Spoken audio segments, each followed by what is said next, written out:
வாய்ப்புல பஞ்ச வச்சு அரைச்சிருக்கான் சார்.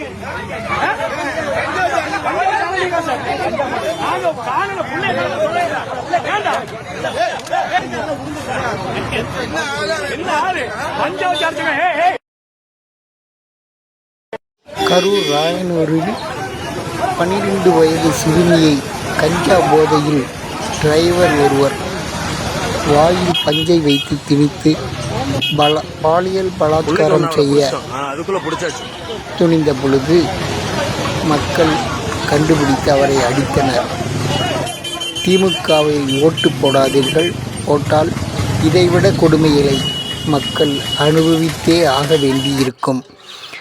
மக்களே, வேறு எந்த கட்சிக்கு வேணாலும் ஓட்டு போடுங்க, திமுகவுக்கு மட்டும் ஓட்டு போட்டுறாதீங்க. தயவு செய்து கேட்கிறேன். நம்ம வீட்டிலும் பெண் குழந்தைகள் இருக்கிறார்கள், ஞாபகம் வைத்து கொள்ளுங்கள். இதை முடிந்தவரை பகிருங்கள்.